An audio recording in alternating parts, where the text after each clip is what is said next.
You're listening to a Roddenberry podcast.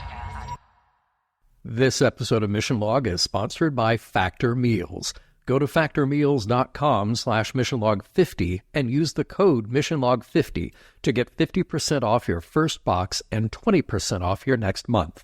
That's code MissionLog50 at factormeals.com/MissionLog50 to get 50% off your first box plus 20% off your next month. MissionLog, a Roddenberry Star Trek podcast, episode 547, 1159. Welcome into another episode of MissionLog, a Roddenberry Star Trek podcast. I'm John Champion. And I'm John Arminio, sitting in for Norman Lau. Each week on MissionLog, we examine Star Trek one episode at a time and pick it apart for the morals, meanings, and messages, and try to see if the whole thing stands the test of thorough historiography. This week, 1159, the one where Janeway is some guy named Janeway, but there's someone else who looks an awful lot like Janeway. It's a blast from the heady days of the late 20th century when we were all nervous about Y2K. John, welcome to MissionLog. A pleasure to have you as the special guest co-host this week. And you came out with the big guns using the big words like historiography. Very good. Part and parcel for what we're talking about in this episode. So yeah, I had to bring the thesaurus with me. Perfectly chosen. I love that when somebody can elevate our game. For those in our audience who may not know you, please let us know in a nutshell what you do and where they can find you, because I know that you have some podcasting under your belt. Yeah, you can find me on social media at Quasar Sniffer. I have a regular podcasting gig with my good friend Scott Thurrow called Popcorn Eschaton. It's part of the Zebras in America podcasting family. We talk about religion and politics in film, and we sort of run the gamut about what that can mean. We've talked about 36 Chambers, we've talked about The Last Temptation of Christ, we talked about Transformers. And so we try and approach those topics with a sense of fun, but also a sense of openness and seriousness, because there's all kinds of people who have those types of ideas that are important for them in their lives, and they deserve a voice as much as the people who like to shout very loudly about religion. Well, I'm glad that we picked a nice, lightweight, breezy episode with, just very simple, surface-level ideas to discuss for today's show. Mostly just explosions. That's really it. Yeah. Well, tell you what, John, why don't you tell people where to find us here on MissionLog? MissionLog is a conversation about Star Trek. Find the show at MissionLog at Roddenberry.com and on X and Facebook at MissionLogPod. While you're at it, a review and a rating at Apple Podcasts or your favorite podcast platform makes a big difference to the podcast you love. Always remember, your comments could be used on MissionLog. The Roddenberry Industrial Complex will not be denied. And here's John with this week's trivia. All right, our episode this week, 1159, we have a story by Brannon Braga and Joe Menosky. And interestingly, there was a concept that had been kicking around for a very long time that would have incorporated Q and at one point Guinan into a story like this. Now, those were abandoned, but the general concept of following a Janeway ancestor and setting it in the 20th century, that was eventually followed to give us the story that we have here. So the teleplay duties were handed off to Joe Menosky, and Joe typically had some really radical ideas at first, like never seeing Voyager at all in the entire episode. The whole thing could have been set on 20th century Earth and just follow that part of the story. But it was decided that that would be too radical, perhaps, and finally those shots on Voyager to tie it all together were added a little later in the process. The episode was directed by David Livingston, and like Brannon and Joe, David appreciated the idea here to do something different, shoot a more intimate story, and use very little in the way of hard sci-fi concepts or special effects. Now, John, I found this interesting, that the episode aired in May of 1999. May 5th, specifically, was the first premiere of the episode. And it was interesting to me because Star Trek rarely sets a story in the immediate future like that. They'll sometimes set things like 30 years later, or maybe 20 years later. Every now and then you get to drop in on what's just around the corner. And I do love that they reference the Y2K bug not doing anything. Yeah, before it happened. Yeah. Before it happened, because there was a lot of concern that it was just going to wipe out computers all over the earth. And Star Trek comes along and says, like, yeah, it was nothing, without really even knowing if that was the case. For the sake of the franchise, I'm glad civilization didn't collapse. Yeah, that's a lucky thing. Yeah, we're glad about that. They do mention we have an actual date here, April 22nd, being Happy Ancestors Day Eve. First of all, you rarely get specific dates in Star Trek. Of course, the whole thing takes place on a very specific date. But April 22nd, also Earth Day. So they're just kind of layering on top there. Now, I love my location shooting. I love talking about that on the show when we get a great location. But I also love backlot shooting. And that is what they did here, making great use of the New York street at Paramount very effectively as a stand-in for a Midwestern town in winter. Thought they handled that quite well. Now, let's meet our guest stars. Well, we have Bradley Pierce as the young Jason Janeway. As a child actor, Bradley got started at the age of 6 and almost immediately landed some big roles. In 1991, he was the voice of Chip in the Disney animated film Beauty and the Beast. Voice work dots his resume a lot in the years since, but he also appears on screen regularly, too. He had a recurring role on Days of Our Lives, and he was Peter Shepard in the 1995 movie Jumanji, starring Robin Williams. John Carroll Lynch as Gerald Moss, such a recognizable character actor, even if you don't immediately know the name.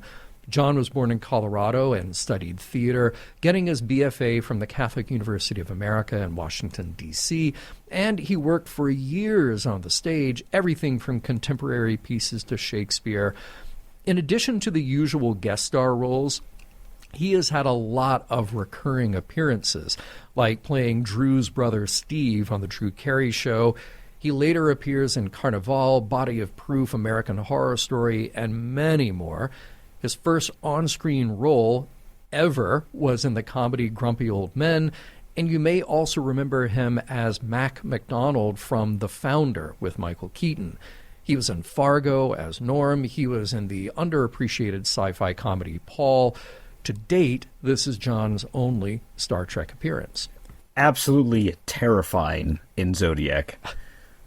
Yes! My God, he's so good. For him to be so cuddly and wise and brotherly in the Drew Carey Show, to be to be the Zodiac killer. I just consummate character actor. He's awesome, and like I said, so recognizable now. Everybody remember his name, please, because he's great and he's still working all the time. Finally, Kevin Tighe as Henry Janeway. Now, if you are of a certain age, then you no doubt recognize Kevin from the early 70s hit ABC show Emergency, on which he co-starred with Randolph Mantooth, and please don't forget Julie London from that show either. But throughout the 70s, Kevin appeared on all the major stops, $6 Million Man, Adam 12, in an emergency crossover, no less. And you better believe that he made it to the Love Boat. Now, he didn't slow down after any of that, though, and you may have seen Kevin in prominent features like What's Eating Gilbert Grape or Roadhouse or Another 48 Hours. The credits just go on and on. And while this may be Kevin's only Trek appearance, he is still very much a part of the family. In fact, he is godparent to Kate Mulgrew's sons. Oh, that's sweet. Is that sweet? Yeah. That's very nice. When actors can have a little family of their own, you know?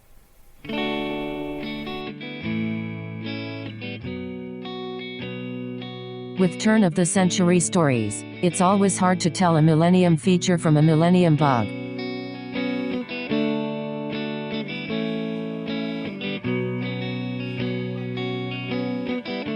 Prologue. A plucky Neelix greets Captain Janeway with this week's requisition reports, along with a quiz on Earth's history that includes some spurious information about the Great Wall of China being visible from orbit. This jogs a memory for Janeway, and the captain volunteers that one of her ancestors, Shannon O'Donnell, was instrumental in building the Millennium Gate, a 21st century building that actually was visible from orbit.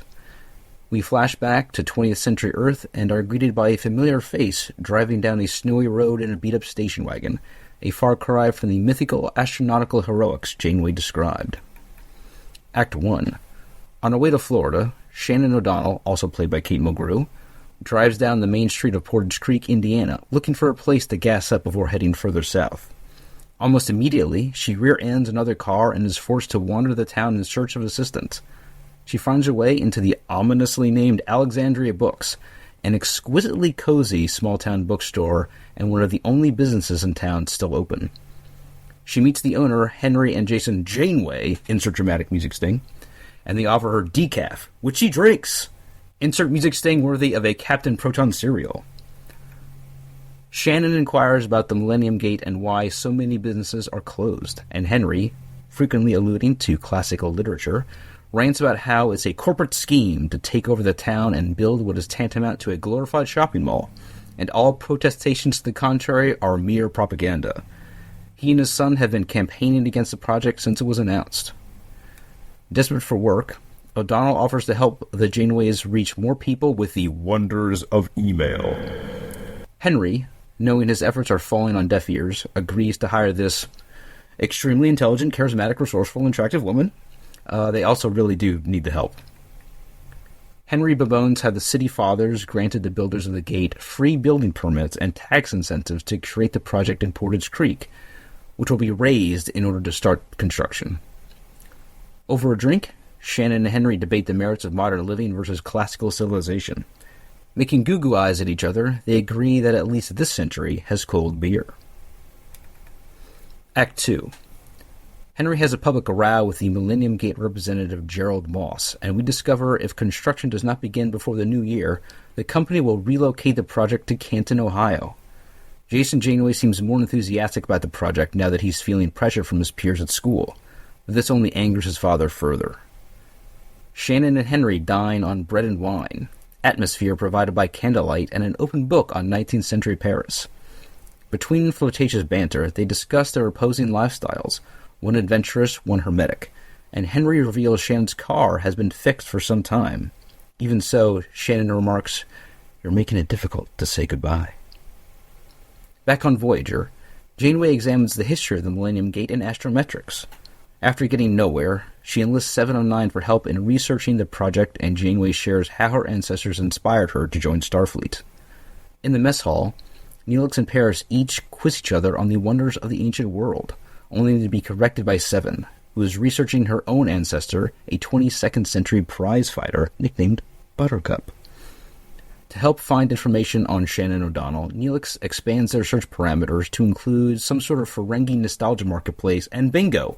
21st century Janeway family photo. Back in Portage Creek, tensions rise as Moss inquires into O'Donnell's employment history, revealing her as a recently laid-off aerospace engineer. In exchange for a job on the Millennium Gate, he asks her to get Henry to cave to the project's demands. Act 3. Henry scoffs at the altruistic claims of the Millennium Gate, citing the hundreds of retail spaces set to be built there.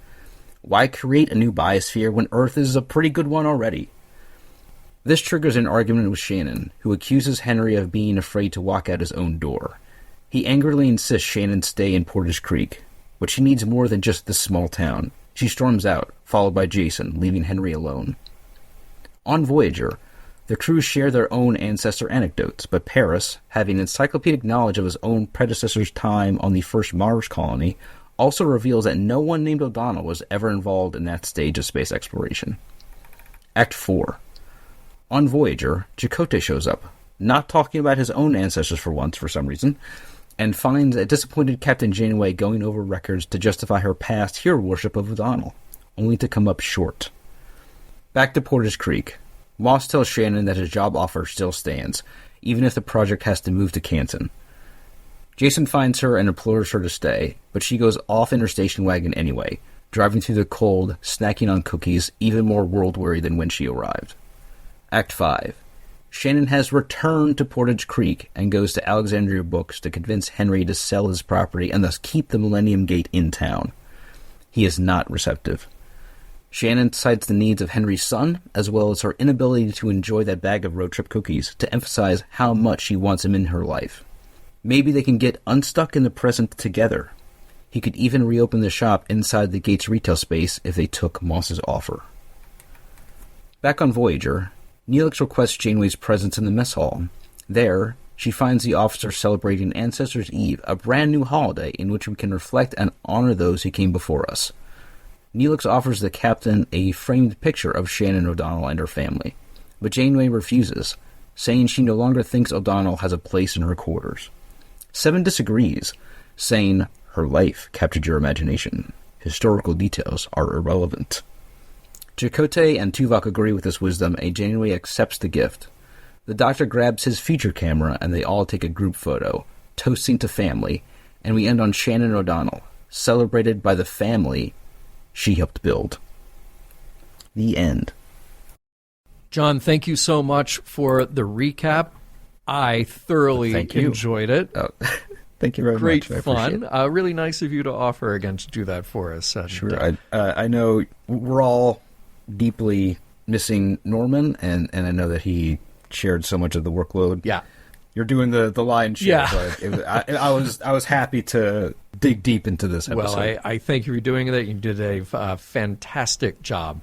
All right, right at the beginning here, and actually before I even hit my first note, I want to thank MissionLog listener Mark Gledhill, who is passionate about things like design and urban planning and many other topics which he studies. And he sent me some great notes about this episode. I apologize in advance that I will not be able to get to all of those notes, but some of what he sent definitely were already in the things that I wrote down, and probably some of the things that you wrote down, John. But the very first one that I think all three of us pointed out, no. The Great Wall of China cannot be seen from space with the naked eye. It's too narrow. Yeah. It's long, but it's too narrow. So I wish I knew how that started. Yeah, I don't know. I don't get it. I'm sure that, like, okay, if there's a really clear picture from a sufficiently low orbit and high enough resolution, you could kind of study it and go like, oh, okay, this is the line that the wall follows. Like, you could maybe make an argument for it, but if you're just zipping by in the ISS, no, you can't. Yeah. Now, there are other human-made objects that can be seen: the Great Pyramid, the Three Gorges Dam, those Palm Islands in Dubai. Those are unmistakable. Any others come to mind for you? I can't remember what all is visible, but Great Wall, no. Maybe the Pacific Garbage Patch? Oh, tragically, yes, yeah. But I'm surprised that with as many science consultants as go in and out of Star Trek that they didn't pick that one up. I love the idea of the tape recorder as a kind of captain's log. Like, that's just, it just fits. And I can't remember the last time I used a tape recorder, but that's great. Back in college, I would use one when I was on road trips to like record my thoughts. So it was actually pretty cool to see this. And I have several notes about this, but Kate Mulgrew as Shannon O'Donnell is just so great. Yeah. We see the roots of Janeway, but we also see these little differences where she's just very defeated and world-weary in a way that we don't see Janeway ever embody. And here, she's like by herself, lost in a snowstorm. And I think the writing is so good that, she says, like, thank God Christmas is over. Yeah. And we don't need to explain that she had a bad Christmas with her family. Maybe there was an argument, or maybe she was seeing somebody and they broke up over the holiday. We don't need to hear any of that. Yeah. But just that one line, it's like, oh, we know what stage in life this person is at. Exactly. And it just perfectly played, perfectly written. Well said, yeah. And I would also say that Henry, similarly, well-crafted, well-written. You get where he's coming from. I mean, he's abrasive, he's maybe paranoid, you know, like, Yeah. so his resistance to what's going on is already baked into the character. That you can understand it. I also kind of think, geez, this guy, like, why would she want to spend that much time with him? But it works. It works. And with an episode that asks a lot of the audience to go along with it, like, just trust us. Just come along with these weird things, because we're going to get there in the end. That's another one of those things. 80% of it is not in space in the sci-fi show, but it's worth it. Right. I love the reference to the computer. You mentioned it, you know, the power of email, and she even says we can reach everyone within 100 miles. and just the idea, as if there's a geographic limit. Right. Just the fact that she says, like, I have a computer, and it kind of blows the kid away too. Like, wow, this is remarkable. But I like their little battle about the past versus the present, you know, shorter lifespan versus lives worth living versus no cold beer. That works. I mean, I really do have, like, I kind of take issue with this deep idolization of the past and that sort of nostalgia. Yeah. You know, just with things like infant mortality. Yeah. Like, people up until the early modern era, it was common, at least in England, like, if you wanted a junior, you would name, let's say you had two sons in a row, you would name them both, like, John. Oh, wow. Yeah. Because odds are one of them would die. Yeah. Like, that was just the life that people before, like, germ theory were living with. And so to be nostalgic for that era because, like, Plato's Republic is good. You know, I had a professor in college who was a much older man than most of the other professors that I had. And he was, you know, he was probably born in the 20s, I want to say. So he's part of that. That's the silent generation, right? So those are the people who came of age during or right before World War II, as opposed to I'm sorry, silent generation was right after. That would be greatest generation if you came of age, if you're an adult during World War II. And I remember the first day of class, he handed out this paper that was, you know, now it would be the kind of thing that gets shared 50,000 times on Facebook by, you know, maybe your grandparents or somebody. And it is all like just spelling out the grievances. Like, in my day, this thing meant this. And in my day, we celebrated this. And in my day, and I read it with some level of sympathy, thinking like, okay, there are probably things about the time that you grew up in that were great, that you miss a lot. And I get that. I really do. But I also wouldn't trade things like, I don't know, the civil rights movement, you know, advances in medicine and technology, access to information. I wouldn't trade that. I'm sorry. You know, I think that progress has been valuable on the whole, even though we can point to any number of places where there are failures. I get that. But I didn't, you know, I was a kid. I didn't want to take him to task. Sure. Yeah, obviously. Yeah, and your class as well. Right. Get out of there. Right. Yeah. And also, you know, I mean, classical era was really built on the backs of slavery. Both the Greeks and the Romans, those civilizations couldn't operate without slavery. So what they did. Yeah. But to Henry's credit, that is an awesome bookstore. Yes. I could spend hours in there. Very, very true. I love Shannon's line when she says she's in a transitional period from what I was doing to what I'm going to do. That's perfect. And that's such another good piece of writing because she's very private in what happened. Yeah. And doesn't want to reveal that part of herself, but we also get that she's determined to move forward. Yeah. Yeah. And that balance of, like, a little bit of shame, but with, like, determination is really difficult to pull off. And with that writing and capable Bruce perform it, it's just amazing. Yeah, agreed. Now, I love John Carroll Lynch here. He's just like the perfect corporate stooge, And I also love the show's use of interlaced TV to drive home that we're watching a 20th century broadcast TV. Like that, just little things like that are cool. It works better, I think, in a flashback like this, because sometimes you have like footage that Voyager recorded. Yeah. And it doesn't make sense if it's just footage from the episode. Yeah. As if like there's a camera team, and it doesn't make sense if it's security camera type footage, because why would they have security cameras, like 20th century video feeds in the 24th century? But here it works great. Yeah.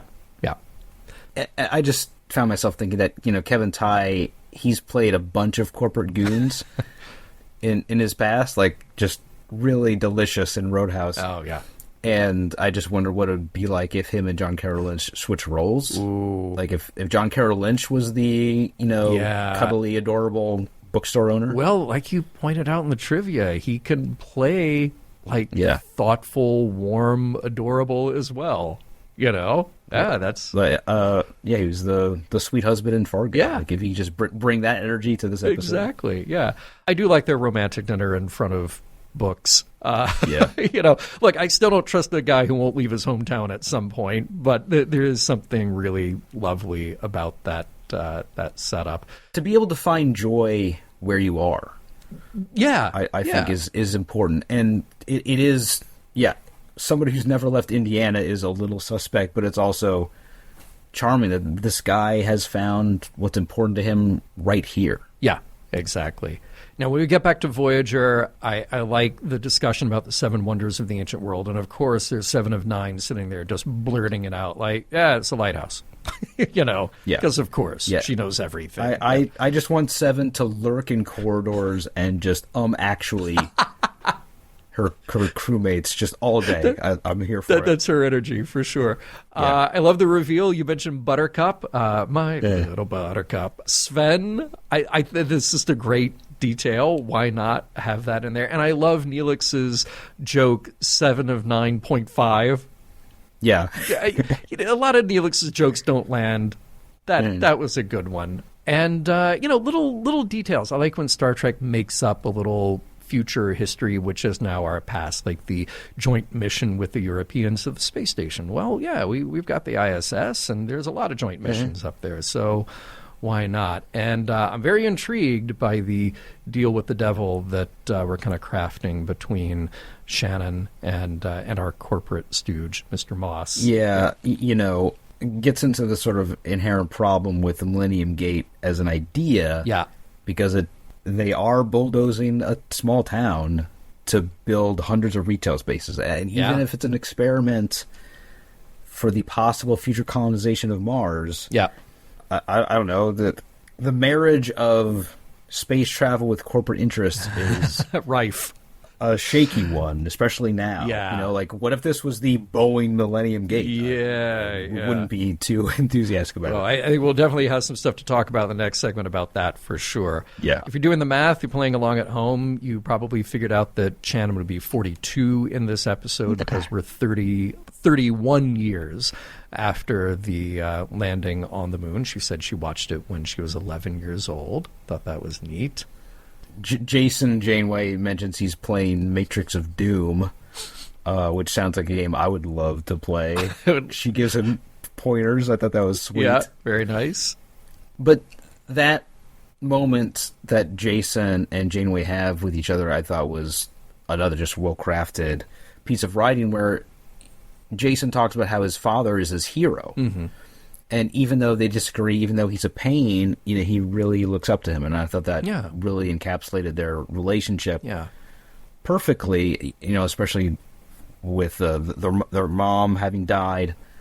And, when you get to be that age, sometimes a relationship with a parent can be contentious. And the way it's played, the way it's written, I just thought it was, very endearing. Yeah, really nice. But one thing that Jason does say is that his father says that we are not living in a heroic age. Huh. And I thought that was interesting because the ancient Greeks thought that as well. Like they were nostalgic for the heroic age, the time of Heracles, the time of Jason.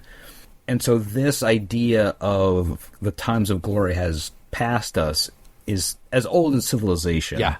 So even if I cherish the small town spots like this bookstore, the idea that there isn't a future, I think, is a faulty one. Yeah. I mean, every generation looks at the past with, romanticism and the rose-colored glasses of that separation in time, because since we can't alter the past, you get to sort of saddle it with whatever values and ideals fit your own values and ideals, Yeah, but every generation, even as you pointed back to the ancients.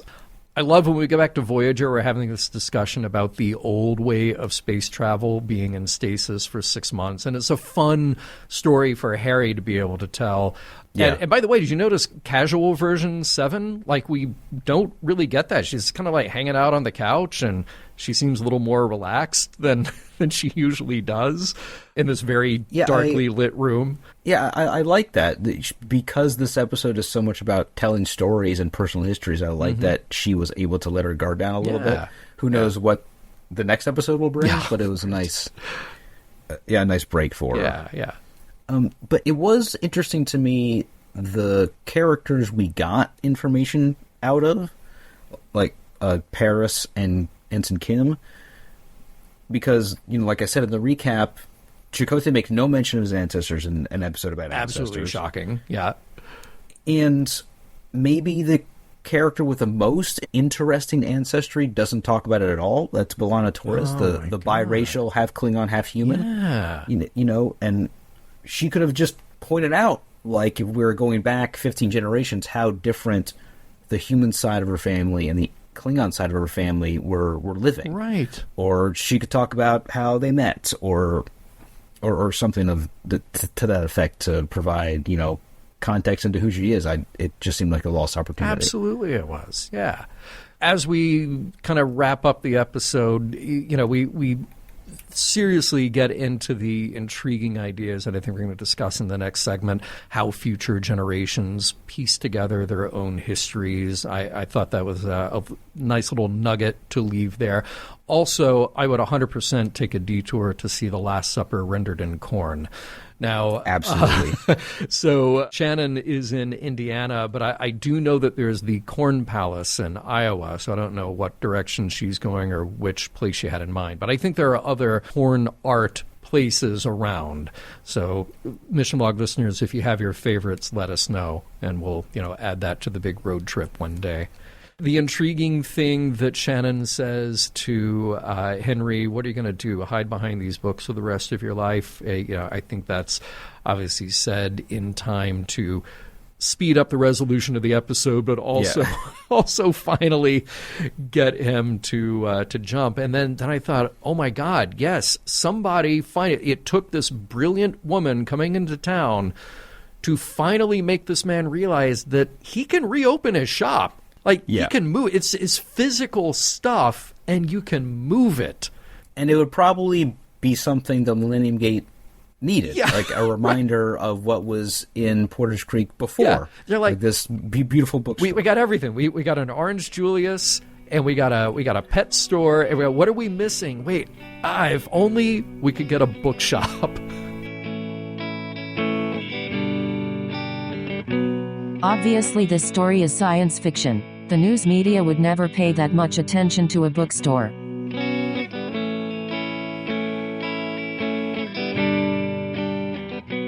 We'll get right back to 11:59 after a word from this week's sponsor, Factor Meals.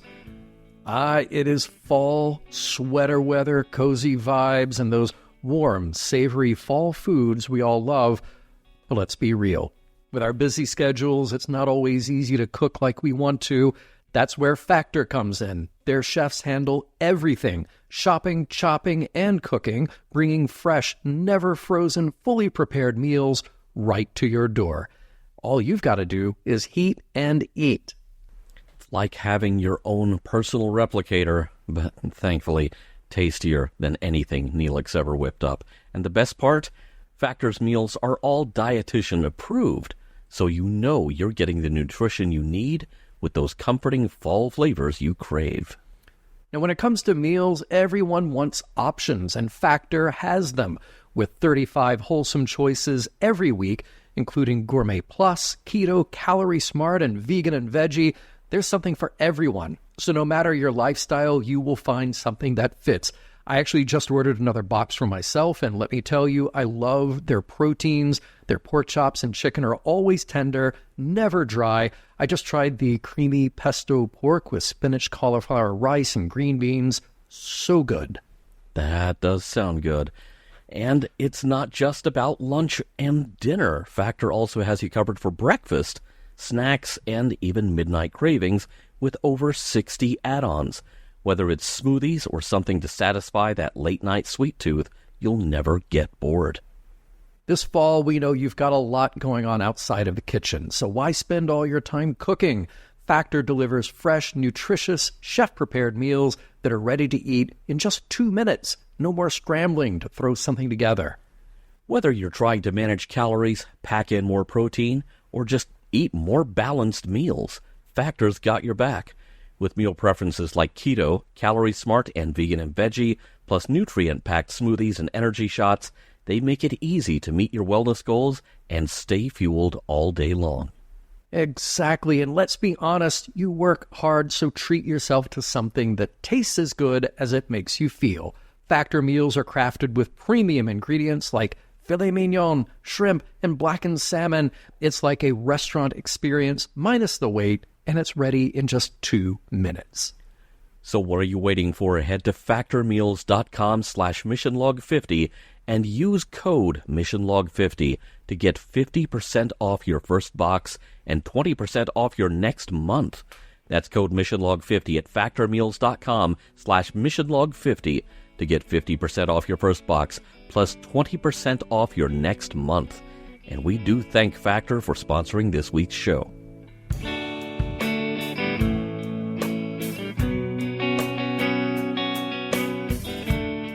So I mentioned a moment ago that we got some really interesting notes from MissionLog listener Mark. We got some other interesting notes as well from another MissionLog listener named Rod. And you may be familiar with him. That, of course, Rod Roddenberry. He watched this episode, and then he texted me and also stopped me here in the office because he really wanted to talk about it. Yeah.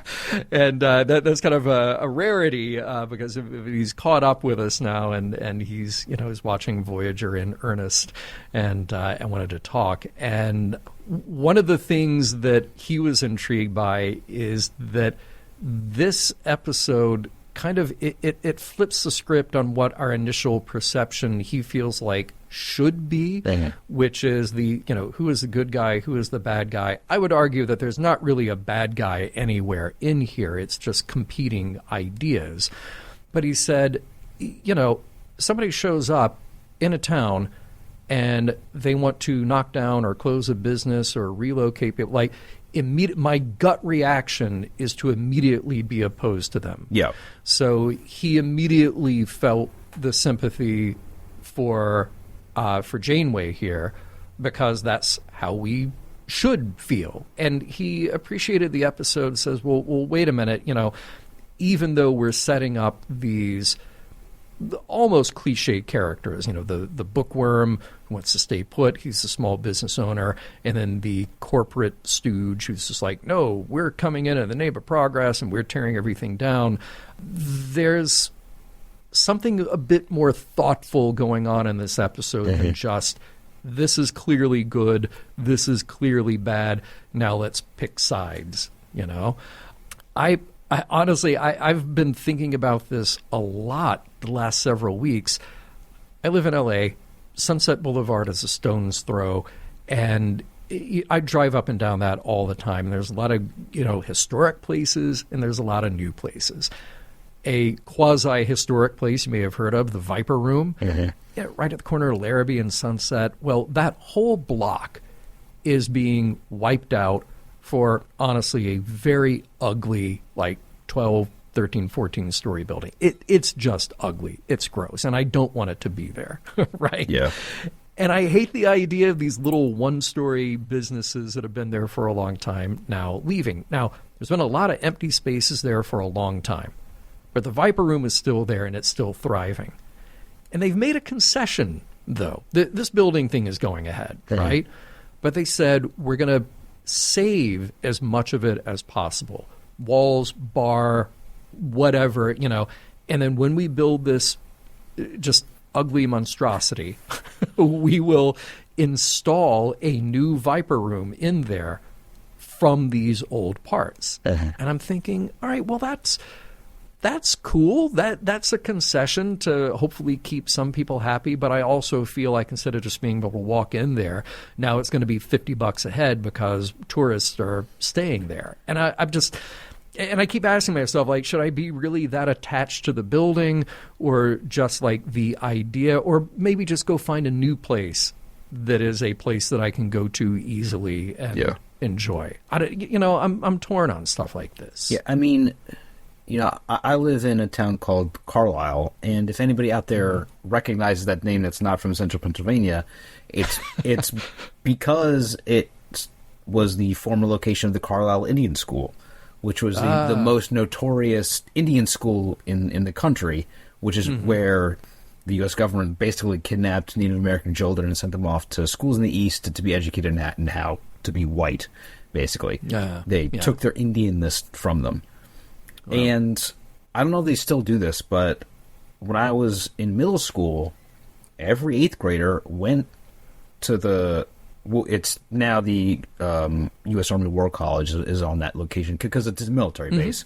Yeah. But they still have a graveyard there for all the children that died of loneliness, of disease, accident, whatever. And so every kid who went to Carlisle has to walk in the graveyard of the Indian children that died at the school. And, like, that's important. To be reminded of the history that happened right here. Yeah. It's within walking distance of Carlisle Town Hall. Yeah. And I feel like because California, and especially Los Angeles, is such a newer place, now that, it's like post-capitalism, industrial age, that it hasn't had the opportunity to build up history to be saved. Yeah. Because it's almost started in the modern era, it feels like in 100 years, people are going to wish that history was there, preserved. And, back when, we first started preserving natural spaces, we at least had the foresight to, no, we have to save, the Grand Canyon and Niagara Falls from, garish tourist traps so we can appreciate this. And even if the Viper Room doesn't have the majesty of the Grand Canyon. Not at all. There's no majesty. These things, are important to people in California. Well, it's interesting, L.A. and Hollywood in particular, in that area between Hollywood and Beverly Hills, you look at old pictures and it's just a lot of 1- and 2-story buildings. Damn. It's a lot of little places. They weren't building up at the time. And we're talking not that long ago, 60, 70 years ago. So when you see something come in and there's a 14-story high-rise going in, you just go, wow, okay, they're completely changing the shape, not to mention traffic patterns, everything else, So it's a lot, and to me it is representative of okay, well, what's the next thing? Is it, even if this building is 60 years old, what's the next one that then is maybe 100 years old that loses favor and somebody else comes in with deep pockets and says, no, I want this space now, and I want it to be something entirely different. Yeah. But here's the thing. Now, I will partially defeat my own argument because I'm really intrigued by big, bold ideas. I'm really intrigued by, Daniel Burnham, I think it was one of, make no small plans. I'm going to botch the quote, but make no small plans. They lack the fire to stir men's souls or something like that. I look at this Millennium Gate and I think okay, even if Epcot never got built the way that Epcot was intended by Walt Disney, the mental exercise, the idea to look at a space and say, our cities don't always work the way they are because we're just grafting one thing on top of another and hoping for the best. And then you get a place like LA that's all sprawl. What if we plan from the ground up? No, this is the way transportation works. This is the way that people are accommodated for and their needs, home, work, and leisure. That is a thing that we should be doing because we keep overcrowding our cities and grow them in the wrong direction without accommodating for people's changing needs. But I look at the Millennium Gate and I go, that's a cool idea. What if you just built it 10 miles to the west where there's, an empty field? Yeah, in the Midwest. Yeah. But as Mark pointed out in his notes to me, downtowns come and go. Downtowns, I look at downtown LA, and pre-pandemic, downtown LA was really coming back. And now, 5 years later, as the recording of this show is happening, it's still hurt badly from a lot of closed businesses, a lot of empty buildings. People don't want to go down there. And I go, okay, well, so what's the next best idea if you've got a progressive, thoughtful developer who can say, no, we need to wipe out a lot of this. We need to start from scratch on this big scale. Yeah. A lot of this corporate government intermingling, especially with when Henry talks about like free building permits, building new roads for the gate and not for the citizens, tax breaks. That to me reeks a lot of like what happens when cities advocate for sports stadiums, right? Or especially the Olympics. So they're giving these construction firms breaks to build a stadium. The stadium owners don't have to pay taxes. These billionaire owners are getting taxpayer funded roads to profit, right? Yeah.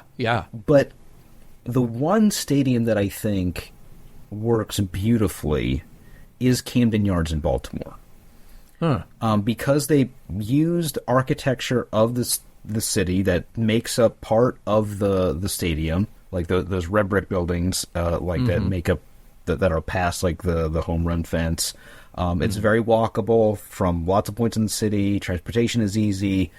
It doesn't cause traffic chaos before and after games. There's lots of local businesses inside and outside the stadium, and so I feel like if you're gonna build a for-profit project in the middle of the city, like that's the model that we should be shooting for, especially because the city is very proud of it.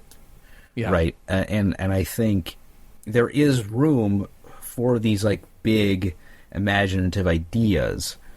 It's just that now in 2024, a lot of the people who are advocating to pursue colonization on Mars are really reprehensible figures, right? Like I don't trust Elon Musk as far as I can throw a SpaceX rocket, right? Yeah. And I mentioned earlier, what if it was Boeing building this?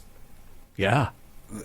The Millennium Gate, like it's just a very unsavory relationship that the space program has with corporations now, and I know that there has been a marriage between government spending and corporate spending since the beginning of the space program. I realize that. Sure. But just the way it's formulated now, we have astronauts stranded on the space station at this moment because we don't have vehicles capable of bringing them home.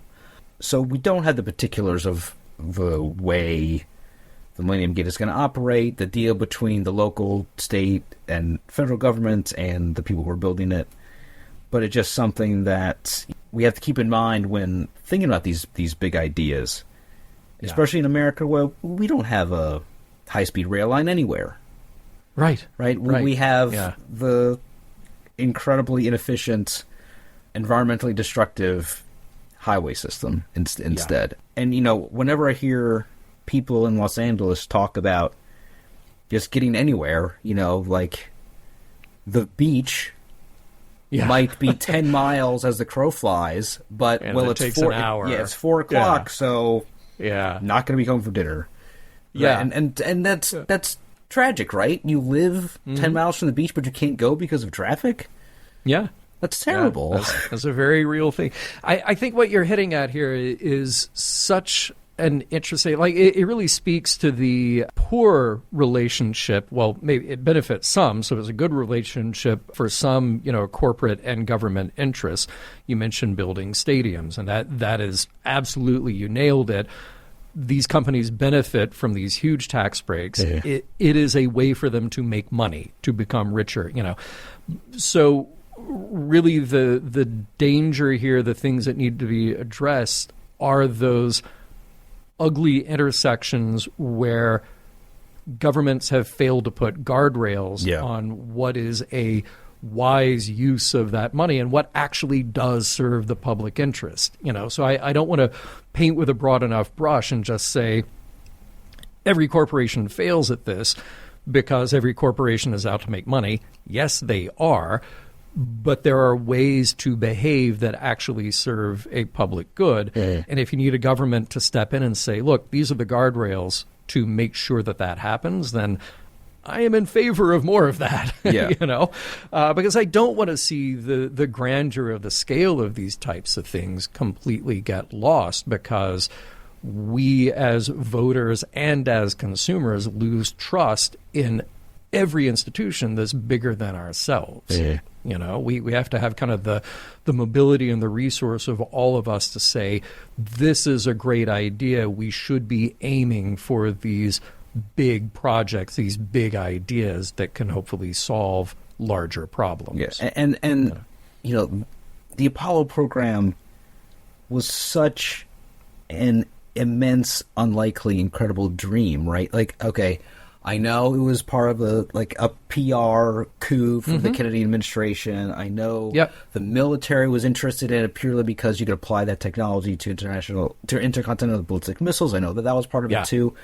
Yeah. But it's just one of the great feats of human endeavor. Yeah. Right? Yeah. To put human beings on the moon. And eventually we got bored of it. Amazing. But yet the spirit of that we can accomplish things that big, I think requires all facets of society to work together. And for a project like the Millennium Gate, you would really hope that kind of, chutzpah is going into it and not, I made a note about the dark side of that coin is things like special economic zones. Probably the most famous is Disney World in Florida, and that then becomes like a political football when Ron DeSantis tried to take away their special status because of pretty unsavory reasons, because they made the mildest support of LGBTQ rights. Yeah. And there's this a special economic zone in Honduras called Prospera, where it's basically this group of tech bros has created this libertarian utopia, dystopia. Where right. The entire country is privatized, and that serves a very small minority, where the black Hondurans that work there are very much exploited, and so these dreams require a lot of oversight. A dream is one thing, but making that reality takes an incredible amount of work and a huge conscience, right? And that's what I think Star Trek provides us, the conscience to make these projects a moral endeavor and not just one for profit. This is such a great conversation, and there's so much more in this episode that, sorry, I'm on my high horse. No, this is fantastic because this look, I don't want to jump ahead and just wrap it up and say that this is a great episode of Star Trek, but just in this segment to be able to find so much to talk about and not even get to our other stuff, because there's so much here about family, which you alluded to in your recap so cleverly, and then there's so much about history and understanding the value in history and kind of rewriting the history in our heads, which also has value. But we're really on this corporate design capitalism, all of these issues that are so front and center. I'm in my wheelhouse, baby. You are, absolutely. Something that Mark pointed out here is he says, by the way, something that urban planners do, especially if there's a big project, is like figure out how to relocate businesses and all. So it's kind of funny to me that it is such a big deal that the guy has to figure out, like, oh, wait, I can pick up things and move them. At a certain point, he's just being obstinate, and yes, that is part of the character. We get that, absolutely. It's one of the asks that the episode has of you. But there is this nice parallel to what's going on in the 20th century, end of the 20th century, with our characters with a foot in the past and trying to put a foot in the future and trying to make sense of the values that you take with you from the past and speaks to who you are, bringing that with you forward into the future. Same thing happening on Voyager in the 24th century, because we have this exploration of our crew coming to terms with their past. And what do you take with you? What do you leave behind? What informs who you are as you go off into the future, the much farther future for us? So as disjointed as these may be, just we have one story happening 400 years ago, one story happening in the contemporary period of Voyager. The ideas of who we are, how we frame our place in the world, they're playing out in both places very nicely, I think. Hey, just a couple of thoughts about the crewmen and how they view their ancestors. One thing that was just so interesting to me was Paris, with how difficult the relationship it is he has with his father. But he's still able to take such pride in the ancestors that came hundreds of years before him. I thought that was interesting. I was just thinking as we were talking, like, oh wow, Neelix's family history is just incredibly traumatic. Yeah, but he's not talking about that at all in this episode. But I think one of the most true parts about digging into our ancestry, in the 21st century, is what Janeway was going through, is the dearth of information. And, as a couple of white dudes, it's not as pertinent for us, but I think if you're black in America or Native American, a lot of that ancestry has been erased. And so it's much more difficult to find your family history. And like, if you've seen any episodes of Henry Louis Gates' Finding Your Roots, really the most profound ones are when he's able to connect the dots between African Americans living now and where they actually came from, because for so many, after 2 or 3 generations, that's lost. And so I think it is interesting to see Janeway sort of navigating that same very difficult road. And I love what this episode does in terms of reconciling fact with, quote unquote truth. Like there can be emotional and moral truths that come from this understanding of, the factual part of history. Yeah. But there are also like moral, ethical, personal truths that come from the story that is being told about history, because that's the thing that we get to kind of grapple with, but also reinvent a little all the time. Yeah, as we explore that. Yeah, that's part of what makes, I think, Star Trek beautiful, because it's a story that evolves and means different things to us at different parts in our lives and to different people. If you're recording captain's logs in a station wagon, you either need help, or you're the ancestor of a future Starfleet captain.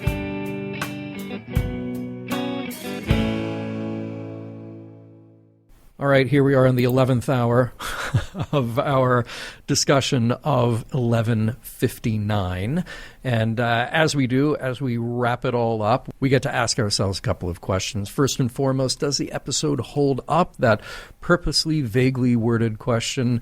And then whether or not there is a message for us to take away. John, I pose it to you first. Any number of criteria that you could use to decide if this episode holds up. What do you think? Does 1159 hold up? Absolutely. No question. I think the writing is fantastic. Kate Mulgrew continues to impress. She's given an opportunity to be somebody who's like Janeway, but also very different. She's able to play some very defeated and deflated notes that we rarely see from Janeway. The writing is fantastic. The ideas are big. We're asked to think deeply about some very difficult topics. Yeah, even though it's not very sci-fi, the way that an episode like Juggernaut is just clearly like a piece of science fiction, it's still a great episode of Star Trek. Agreed. It's so fun to watch an episode and be charmed by it and interested in it, and then watch it again and again for our purposes here, and still find more meat on the bones, as it were. Now, look, if I wanted to nitpick at all, the setup is a big ask of the audience, but it is all done for dramatic purposes, because we really need to get to the plot, and we need to get what's going on in this budding relationship between Henry and Shannon. Is Henry really so paranoid? And is he also so charming? And is Shannon so lost? Well, for the purposes of the script, yes, and yes. It really just is there to get us to the main points of the story, and the story is both personal and charming, but it is also very provocative. You and I just had a nice, healthy conversation about corporatism and development and big ideas, and that, again, is just one part of what this episode is about, because it's also about family history, and it's also about how we look at the past and how that shapes our own identities. And maybe it's okay to just let go of a little bit of the truth with a capital T and accept some of the story, because that helps, And I love that there is just plot for this episode. There's not a competing A plot and B plot that are competing with each other and contriving a way to be met up, within Act 5. Okay.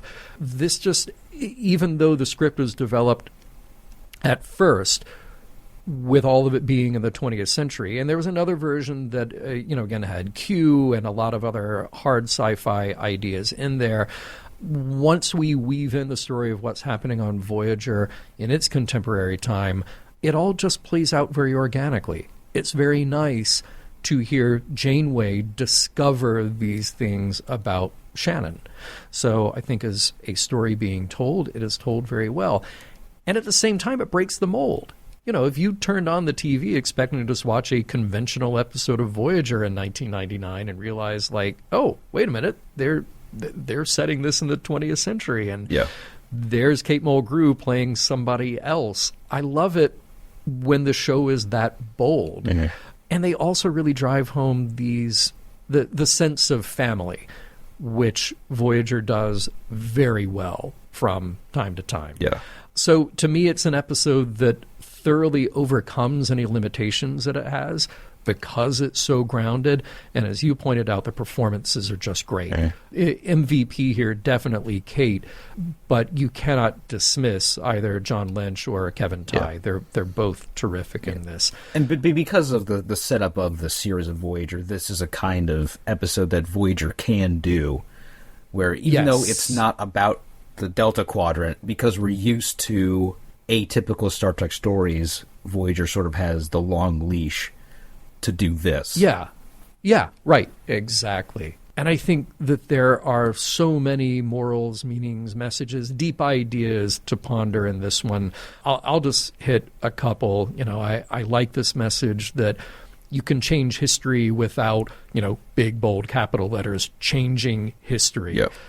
Shannon is important, even if she is different from what Captain Janeway's original perception was.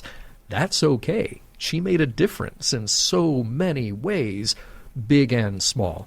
The smallest acts can have huge implications, like Shannon marrying Henry. That was a small act that made a big difference, and certainly, well, we have Captain Janeway to thank for it, so there we are. And I like this idea that historic truth may not be exactly the way that families tell those stories, but we can learn from both. You can learn from the study of the actual truth, and there is still value in maybe maintaining the mythic truth. Telling a good story, well, that has its own value, but picking up the ideas from the mythic truth of a family story is also valuable. Yeah. It helps identify who you are and kind of the story of your family. 7 of 9 says it very well. His life captured your imagination. Historical accuracy is irrelevant. Well, maybe it's not totally irrelevant. Yeah. It is important to know what facts are, but it is also okay to let your imagination be captured. What about you, John? Any morals, meanings, messages you will take away from? Yeah, I think the danger of nostalgia is part of it. It's a lot of Henry's experience. I think being open to new ideas and new experiences, to be adventurous, like that openness brought Shannon O'Donnell to this town and allowed her to open herself to Henry, and they would eventually get married and start a family. And I just think about the last image of the episode where it's just like a close-up of Shannon with her family, right? And that so much joy stemmed from her coming to Portage Creek and meeting Henry and started this new life. And that is what allowed Catherine Janeway to join Starfleet, right? Like the important work of taking joy in your own life, like that was her adventure, right? Like she came from being despondent and defeated, and somebody who it seemed like her whole life was wrapped up in being rejected from the space program. She was very bitter that she could not be an astronaut, but she found purpose. And maybe it wasn't the purpose that she thought was for her, but it turned out to be the one that she and Henry needed, because Henry had to come out of his comfort zone too, for sure. And that led to their life in the Millennium Gate, and eventually we got to watch Captain Janeway fight the Borg and get 7 of 9 to relax and talk about Buttercup, and it led to all these wonderful things. There we go. Well said, John. Thank you again for joining me this week. Really appreciate it. My pleasure. MissionLog is produced by Roddenberry Entertainment. If you would like to support us directly, you can do so at patreon.com/MissionLog for early access to shows and the MissionLog Discord. Our website is MissionLogPodcast.com. And for more Star Trek news and discussion, visit TrekMovie.com. On the next MissionLog, Relativity.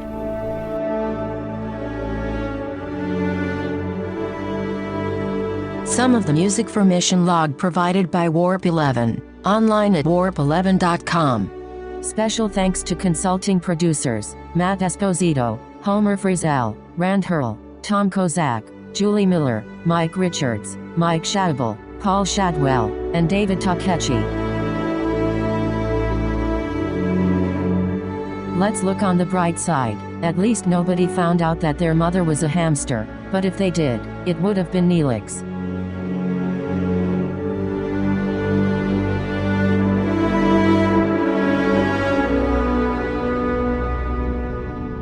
End transmission.